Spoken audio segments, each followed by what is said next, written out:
Olá, pessoal, sejam bem-vindos a mais um episódio do nosso podcast Ponto Saúde, o seu ponto de encontro com a sua saúde. Eu sou Bruna, host desse podcast. Hoje vamos falar sobre a blefaroplastia, a cirurgia que ultrapassou a lipoaspiração nos últimos anos. Bom, por muito tempo a lipoaspiração foi a cirurgia mais procurada pelas pessoas e nos últimos tempos a blefaroplastia é a cirurgia que as pessoas mais procuram para ser realizada. E para conversar comigo hoje está a doutora Stephanie, nossa querida dermatologista, que, além de dermatologista, ela possui uma pós-graduação em estética avançada e cirurgia dermatológica, com diversos cursos em blefaroplastia, inclusive cursos internacionais em Portugal. Seja muito bem-vinda, doutora, novamente aqui. Muito obrigada, é sempre ótimo estar aqui e conversar sobre esse tema que eu adoro, é melhor ainda. Então, vamos falar dessa cirurgia que está no auge agora. Na boca do povo. Momento, né? Na boca do povo, exatamente. Stephanie, me explica primeiro, assim, o que é a blefaroplastia? Porque é um nome diferente que as pessoas estão começando a se habituar, né? Então, a blefaroplastia, falando bem resumidamente, é a cirurgia que remove o excesso de pele das pálpebras. Então, pode ser tanto de pálpebras superiores quanto inferiores. É claro que a gente não remove só o excesso de pele. Nessa cirurgia, nós também podemos usar algumas técnicas para remover aquelas bolsas de gordura que às vezes deixam a pálpebra pesada, que pesam em cima do olho. Também temos alguns pontinhos específicos para elevar um pouquinho ou marcar o côncavo de quem não tem o côncavo do olho marcado. Côncavo é aquela parte onde a gente passa sombra, assim, mais próximo à borda ciliar superior. Então, tem mulheres, por exemplo, que não tem esse côncavo marcado e a gente tem técnicas para marcar, para deixar a maquiagem mais visível, para deixar o olhar mais jovial. Perfeito. E quem é o paciente que te procura, assim, por exemplo, aquele paciente que está sentindo que o olho está caído, que tem aquele olhar triste? Essas são as pessoas que mais procuram para fazer a cirurgia? Então, eu acho bem importante falar sobre isso. Algumas pessoas têm o supercílio caído, tem um peso em toda a região orbicular. A blefaroplastia, ela muda da sobrancelha para baixo. Ela não altera o formato ou a altura da sobrancelha. Então, as pessoas dizem, às vezes, assim, eu quero fazer a cirurgia, mas eu tenho medo que mude muito, que eu fique diferente. Então, a blefaroplastia não muda a altura ou o formato da sobrancelha. Apenas trata aquele excesso de pele que, sim, fica pesado em cima do olho. Homens se queixam muito desse peso. Alguns já me relataram assim que não conseguem olhar para cima dessa forma fácil, que tem que levantar a cabeça para olhar para cima, porque a pálpebra já está pesando em cima dos cílios e não permite. Então, existe essa queixa funcional a pele atrapalhar, pesar literalmente em cima dos olhos. E também existe a queixa estética, Perfeito. que é esse cansaço, essa aparência mais envelhecida, que é aquela sobra de pele, porque forma literalmente um babado em cima do olho em alguns casos. Então, a gente consegue melhorar a funcionalidade, tirando esse excesso de pele, e também a estética. Perfeito. E por que tu consegue associar, assim, o porquê dessas pessoas terem procurado tanto a blefaroplastia em 2025? É porque é uma cirurgia mais tranquila ou porque as pessoas estão se vendo mais nos celulares? Ao que tu associa essa maior procura? Eu acho que é uma mistura de tudo. Acho que pós-pandemia houve uma atenção muito maior para os cuidados, procedimentos e cirurgias faciais. Porque eu acho que foi normalizado mais essa coisa do home office, de reuniões por vídeo. Então, a gente se vê muito mais do que antes talvez não acontecesse com tanta frequência. As pessoas se analisam mais. E eu acho que também, junto a esse novo olhar para nós mesmos, né? A gente foi forçado a se olhar muito mais. Também teve um pouco de desmistificação dessa cirurgia. Porque tudo que é perto dos olhos gera muito medo, muito insegurança nas pessoas. E eu acho que todo mundo estar falando mais sobre isso, os procedimentos estarem sendo falados mais abertamente na internet, faz com que as pessoas vejam que não é algo tão invasivo, não tem a ver com o olho de fato. Então, não é como uma cirurgia nos olhos, não vai ter prejuízo da visão. Perfeito. É uma cirurgia mais externa, nós estamos falando mais de pele. Então, essa consciência das pessoas ter mudado, eu acho que aumentou a coragem delas em procurar um atendimento. Então, eu vejo, eu não gosto do que eu vejo, e não é tão difícil quanto eu imaginava tratar. Sim. Por que não? Sim. E aí eu acho que a procura aumentou devido a vários desses fatores. Perfeito. E é uma cirurgia que ela precisa ser feita em bloco cirúrgico? Como é que é o procedimento em si? Existem várias indicações, tá? Então, outra coisa, a blefaroplastia trata da pele, não muda a abertura ocular. Então, tem pessoas que têm ptose da pálpebra como um todo. Essa ptose da pálpebra tem que ser feita, corrigida, aí sim em bloco cirúrgico, porque é uma cirurgia que vai mexer naquela pelezinha que entra em contato ali com o olho, falando bem grosseiramente. Então, é uma cirurgia que o paciente tem que estar sedado, é uma cirurgia maior, a recuperação é mais difícil. Mas quando a gente fala da blefaroplastia sem a correção dessa abertura ocular, só retirada daquele excesso de pele, desse peso em cima do olho, a gente está falando de uma cirurgia que não precisa ser em bloco cirúrgico. Pode ser num consultório, claro, que ele tem que estar preparado, tudo esterilizado, o ambiente não ser um ambiente onde são realizados procedimentos sujos, que a gente fala que são procedimentos contaminados. Então, não é qualquer lugar também, não é deita aqui, vamos fazer uma blefaroplastia. Não é assim. Mas tendo todos os cuidados, ele pode ser feito apenas com anestesia local. Tá? Então, eu faço no consultório com anestesia local.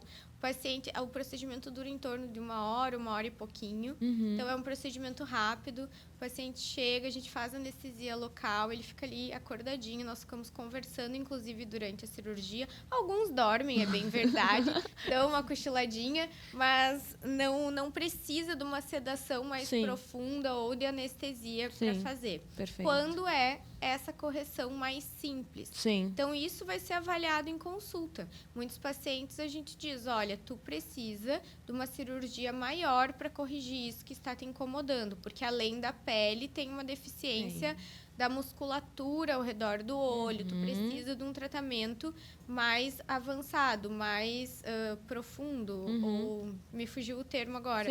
E aí, esses casos, a gente vai direcionar e não vai fazer em consultório. Perfeito. Mas pacientes que estão com condições de saúde boas, que não tem marca-passo cardíaco, não usam anticoagulantes em doses altas, ou que o cardiologista permite que essa medicação seja descontinuada ali 7 dias antes da cirurgia. Então, pacientes em boas condições não tem por que não fazer em consultório. Até porque toda vez que a gente fala em bloco cirúrgico, a gente fala em maior risco de infecção hospitalar, a gente fala de todo o incômodo que tem tu fazer uma internação, sair. Então, em consultório é muito mais fácil, né? Perfeito.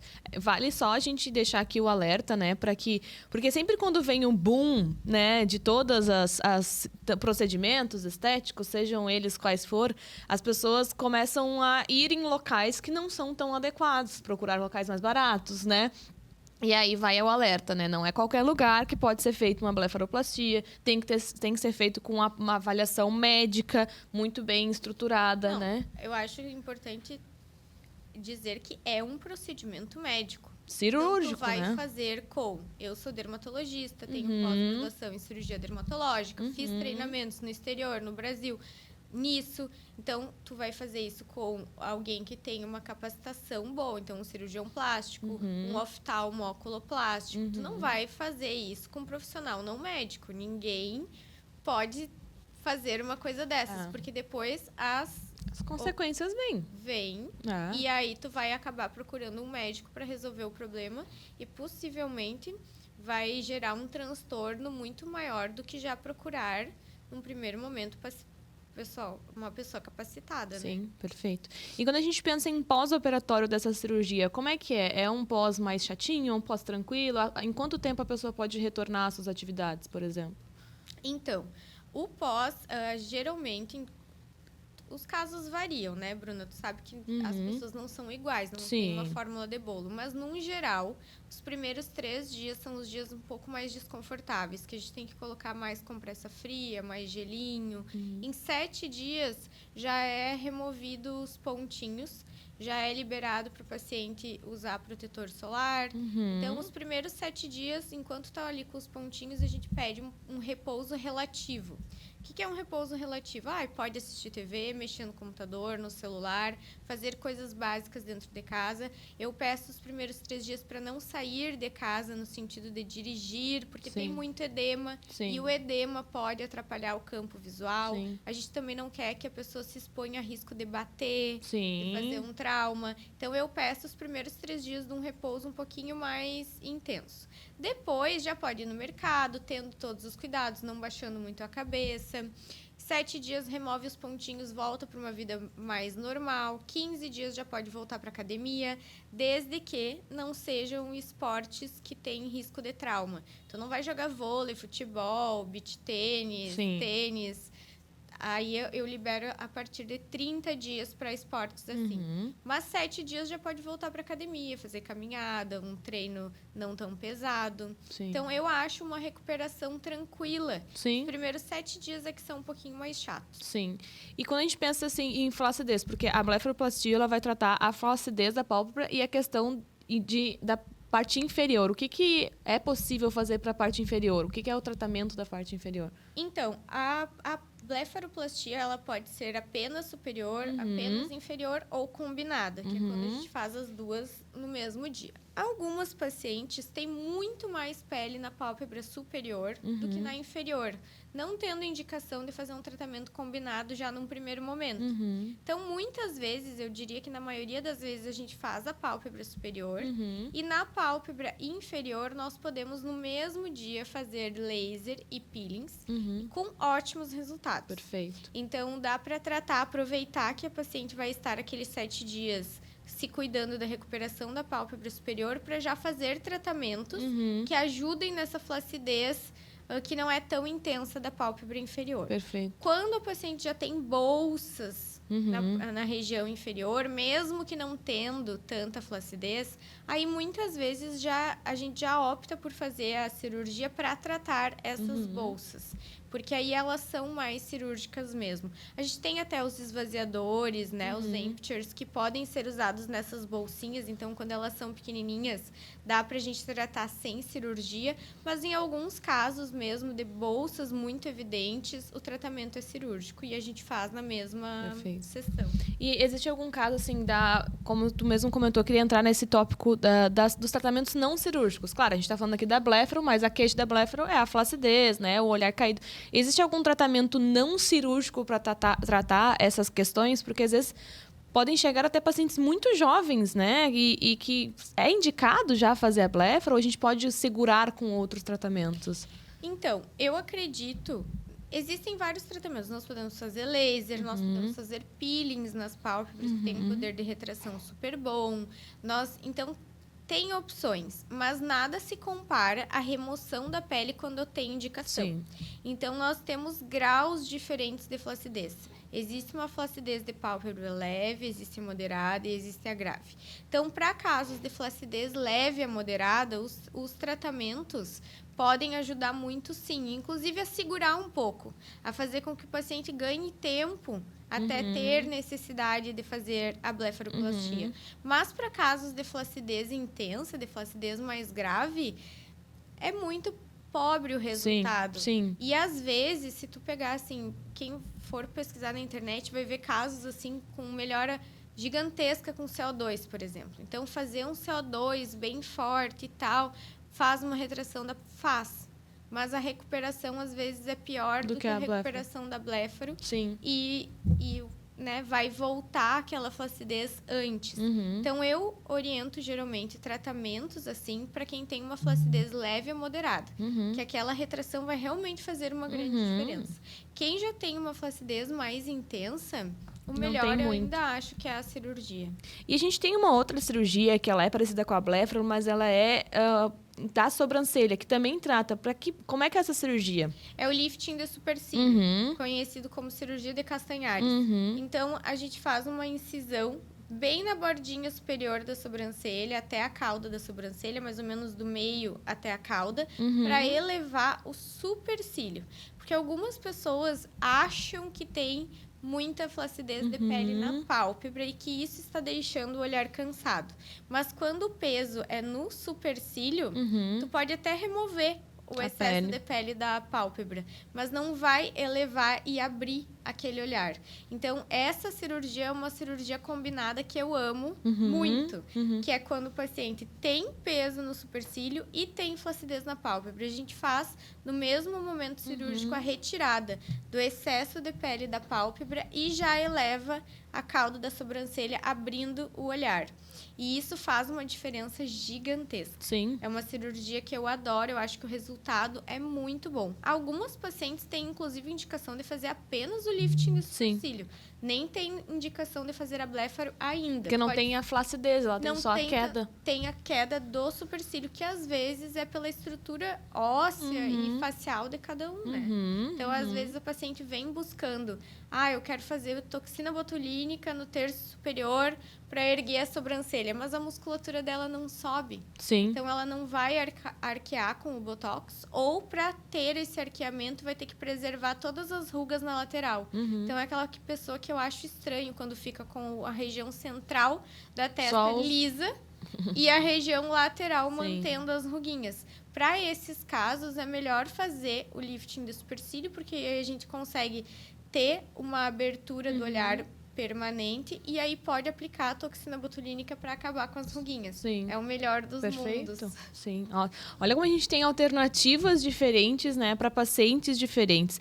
E agora entrando num tema que também está bem em alta, que é o uso das medicações emagrecedoras que acabam gerando aquele famoso Ozempic Face, que gera uma flacidez também, e os pacientes acabam gerando uma flacidez generalizada, né? Existem pacientes que têm indicação de blefaroplastia pós o emagrecimento muito rápido, porque acabam gerando uma flacidez maior, ou isso é algo mais genético do paciente? Não, são pessoas, eu acho, não que... são pessoas que já têm uma tendência à flacidez muito grande, tá? Então, já tem uma pele mais fina, mais atrófica, mais flácida. Só que antes, como estavam gordinhas, estavam todas preenchidas e aí estava tudo esticadinho. Quando perde os coxins de sustentação da face, quando perde tudo isso, acaba tendo um desabamento mesmo, né? Tanto ligamentar quanto muscular. E aí a pele que tá... Eu sempre brinco que a pele é como se fosse o telhado de uma casa. Só vai estar no lugar direitinho se a estrutura embaixo estiver mantendo isso no lugar. Perfeito. Então, se a pele já estava flácida e perdeu estrutura, vai desabar. E pode piorar essa impressão de cansaço, pode sim ter o afundamento da região temporal, que faz com que a região do supercílio caia, que aumente um pouco essa pele em excesso na pálpebra superior. Mas o que eu acho que mais fica evidente é na pálpebra inferior. Consome os coxins, o malar medial cai, e aí as bolsinhas de gordura protuem, né? Elas saltam como se fossem ficando mais visíveis e incomodando mais. Então, pode sim que uma pessoa que sofra um emagrecimento muito intenso, e aí seja ele por Ozempic, por cuidados alimentares mais restritivos ou por bariátrica, pode ser que essa pessoa sinta mais esse envelhecimento, essa flacidez e queira procurar a cirurgia mais rápido. E existe alguma forma da gente prevenir, algum tratamento assim que hoje eu faça para que no futuro eu previna a flacidez de pálpebra, ou é uma questão genética que quando chegar a queixa o melhor realmente é tratar e ter esse tratamento mais definitivo? Não, existe sim. Eu não acredito que a nossa geração, a geração que está com 20 e poucos anos, 30 e poucos anos e já iniciou seus cuidados preventivos, vai ter necessidade de fazer essa cirurgia tão cedo. Porque nós temos pacientes de 40 anos que já têm necessidade de fazer blefaroplastia, tem outros pacientes que aos 50 sentem essa necessidade, outros aos 60, alguns até com 30 e poucos anos, né? Então, tem padrões de envelhecimento diferentes. Mas eu acredito que pessoas que comecem a se cuidar quando mais jovens vão poder fazer essa cirurgia, não digo que nunca vão ter essa indicação, né? Porque a nossa população está envelhecendo muito, cada vez mais, então... Acho que em algum momento essa cirurgia vai ser necessária, sim, mas eu acho que mais tarde para quem iniciar cuidados preventivos antes. Ontem mesmo eu atendi no consultório uma paciente com um afundamento, uma reabsorção aqui em região temporal muito grande, e isso faz com que pese o supercílio dela. Nós fizemos, cerca de 1 ano atrás, o Ultraformer para elevação da sobrancelha, com um resultado muito bom. E ontem, o que eu conversei com ela? Ela tem muito medo de preenchimentos. E eu falei, tu vai precisar tratar essa região temporal, porque senão logo tu vai evoluir para um lifting, e não é só de supercílio. Um lifting de toda a lateral do rosto, sim. Porque esse aprofundamento, se não for tratado, e ela já devia ter começado antes. Eu faço bioestimulador em região temporal há 10 anos, por exemplo, para justamente não ter esse afundamento e tudo não pesar e aumentar a flacidez nas pálpebras. Então, tem que ser tratados esses pontos. Quando tu melhora a moldura facial, quando tu trata desde aqui de cima com bioestimuladores, tu previne a queda do supercílio. Então, tu vai ganhar tempo até tu ter essa queda que vai acontecer em algum momento e que vai ser indicativa de cirurgia. Na pálpebra, se tu faz peelings, usa ácidos, hidrata muito a pele, faz laser, tu vai estimulando colágeno e tu vai dando uma segurada nessa flacidez, tu vai melhorando a qualidade dessa pele, e isso pode sim fazer com que a gente ganhe tempo até ter necessidade de uma blefaroplastia. Então, eu acredito que todo mundo, que se 100% da população chegar aos 100 anos, eu 100%. Acho que 100% vai ter indicação. Sim. Não que a pessoa vai fazer, porque tem pessoas que não se incomodam e tá tudo bem. Mas vão ter indicação. Sim. Agora, se não tratar, se não fizer nada, isso vai ser muito mais cedo. Sim, perfeito. E quais são esses tratamentos assim que a gente pode fazer para ir, como tu comentou, o bioestimulador de colágeno, são os bioestimuladores, e existe algum outro protocolo que a gente pode fazer para prevenir? Na verdade, a região das pálpebras, como é a região de pele mais fina do nosso corpo, assim, tirando mucosas, né? É uma pele extremamente fina, então por isso fica tão flácidazinha.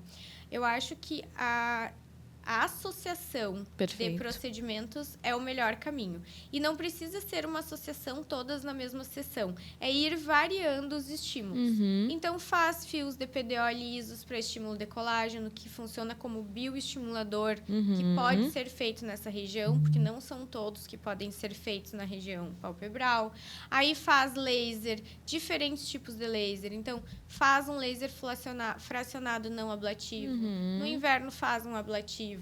Faz peelings. Ninguém dá muita bola para peeling hoje em dia, mas ele tem um poder de estímulo de colágeno fantástico. Eu tenho resultados maravilhosos. E é um tratamento que eu considero seguro, porque é muito antigo. Nós já conhecemos muito e sabemos tratar as complicações quando surgem. Então, peeling para a região de pálpebras é excelente. Então, nós podemos fazer ultraformer em pálpebra inferior, nessa região superior da pálpebra superior, e também aqui para elevar a sobrancelha. Então, eu acho que o segredo está aí na em combinação, diversificando e fazendo diferentes estímulos para melhorar essa região, porque não é uma região fácil, é desafiadora mesmo. Na verdade, pessoalmente, eu acredito que o maior segredo é você consultar com um profissional adequado, um profissional treinado, né? Que vá saber indicar tudo isso, né? Olha só a expertise e toda a gama de experiência que tu tem para tratar esses pacientes, né? Isso eu acho que é muito importante, porque a gente tem cada vez mais as pessoas banalizando, né, a medicina estética e indo em profissionais, daqui a pouco vai pingando. Então, como é importante a gente manter um tratamento com um profissional a longo prazo, que vai saber, agora eu vou te indicar esse procedimento, a gente vai fazer essa combinação para que no futuro a gente segure um pouco mais a blefaro, ou daqui a pouco faz a blefaro. Eu brinco até que a relação com a dermatologista é quase um casamento. Exato. Tá? Então, vai ter que investir a longo prazo, tem que pensar a longo prazo. A gente vai fazendo planejamentos, vai estabelecendo o que é prioridade no momento e vai tratando. E quando se trata de pálpebras, isso é muito importante. Porque se tu não fizer nada, vai evoluir para cirurgia. E tem pessoas que preferem assim. Que falam, doutora, eu não vou investir nisso agora, porque aí daqui 2, 3 anos eu vou fazer a blefaroplastia. E tá ótimo. Então, eu acho importante conversar e trazer a luz sobre o assunto. Quando eu digo trazer a luz, saber o que pode ser feito, o que esperar e aí a pessoa decide qual vai ser o plano que ela vai executar. Perfeito. Acho que a gente abordou vários temas e bastante coisa sobre a blefaroplastia e extrapolou até para outros assuntos. Quero te perguntar se tem algo mais que tu queira trazer sobre esse assunto. Acho que a gente... Não, eu acho que nós abordamos bem e também, se as pessoas tiverem dúvidas, podem me procurar no Instagram. Eu abro caixinhas de perguntas semanalmente. Perfeito. Então, podem mandar nas caixinhas de perguntas. A gente vai conversando. Tenho também outros vídeos que falam do assunto. Então, a gente fica aberto também para responder alguma dúvida que possa surgir. Fala pro pessoal o teu Instagram, então, para eles saberem. Então, o meu Instagram é dermato... Como é que é mesmo? @dermato.stephanie. Não sabe mais. Aquela pessoa que não sabe nem o próprio celular. Perfeito. Stephanie, te agradeço muito a tua presença aqui. Foi ótimo, sempre com conhecimento muito complexo, né? E completo sobre todos os temas que a gente te propõe. Então, muito obrigada. Eu que agradeço, Bruna. É sempre um prazer, de verdade. Então tá, pessoal. Muito obrigada pela presença de vocês também nesse episódio, assistindo a gente ou escutando. E vejo vocês no próximo episódio. Tchau, tchau.